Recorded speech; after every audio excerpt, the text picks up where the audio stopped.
During World War II, Britain built some of the most unique and misunderstood tanks ever sent into battle. Some were slow but nearly unstoppable, others were fast but dangerously fragile. These machines fought across deserts, forests, beaches, and ruined cities, shaping the outcome of entire campaigns. But how powerful were they really? Which ones dominated the battlefield? And which ones quietly failed? In this video, you'll see every British battle tank used in WW2, how they performed in war, and what made each one truly different. Vickers light tank Mk6. This was the most widely used British light tank at the start of WW2. It was designed mainly for scouting and reconnaissance missions. The tank was fast, but extremely lightly armored. Its weapons were limited to machine guns only. It saw combat in France, North Africa, and early British defenses. Against enemy tanks, it stood little chance of survival. Matilda II Infantry Tank Mark II. The Matilda II was one of the most feared Allied tanks early in the war. Its armor was nearly invulnerable to Italian weapons. It was armed with a 2-pounder anti-tank gun. German forces relied on 88mm guns to stop it. The tank was slow but extremely tough. It dominated early North African battles. Tetrarch Light Tank.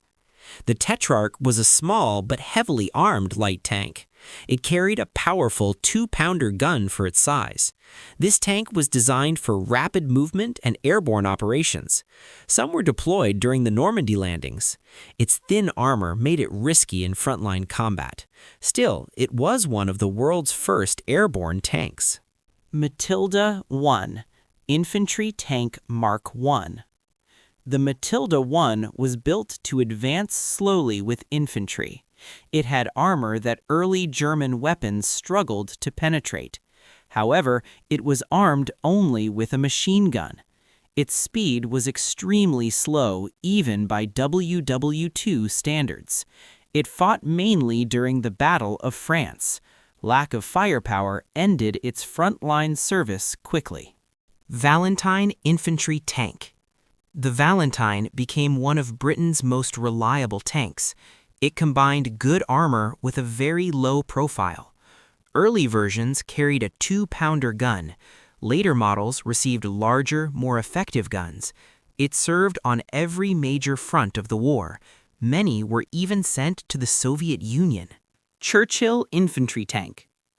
The Churchill was designed for extreme terrain and heavy combat. Its long tracks allowed it to climb obstacles easily.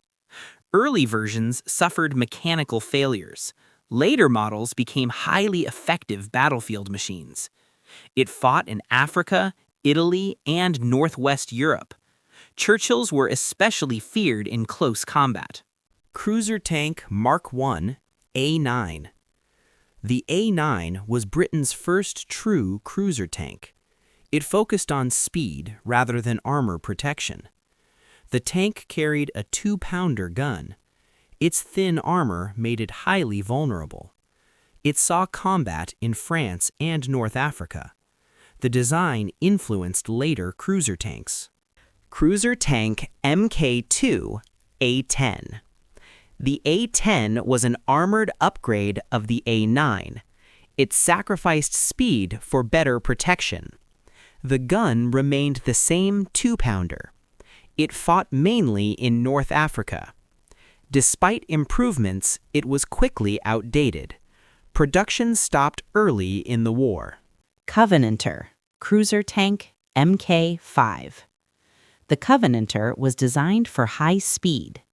It featured a very low and compact profile.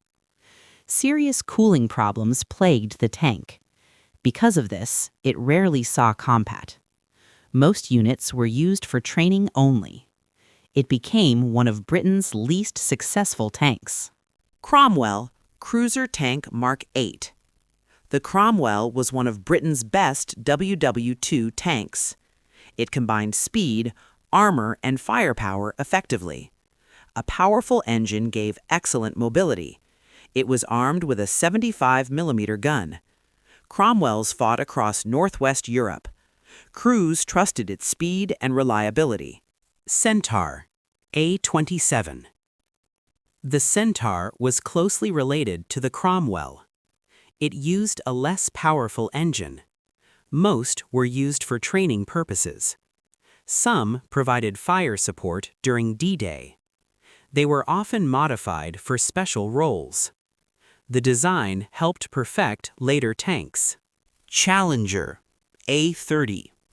The Challenger was built to defeat German heavy tanks. It carried the powerful 17-pounder gun. Its tall turret made it easy to spot. Armor protection was relatively light. It saw limited service in Europe. Firepower was its greatest strength. Comet, A-34. The Comet was Britain's most advanced World War II cruiser tank. It featured a powerful high-velocity gun. Armor and speed were well-balanced. It entered service very late in the war. The Comet performed extremely well in combat. It influenced post-war tank designs. 15. Cavalier, A-24. The Cavalier was an early Cromwell series tank. Its engine lacked sufficient power. This limited its battlefield performance. Most units were used for training roles. Few ever saw real combat. Lessons learned improved future designs. If you enjoyed this deep dive into British WW2 tanks, make sure to like the video, share it with history lovers, and comment below which tank surprised you the most.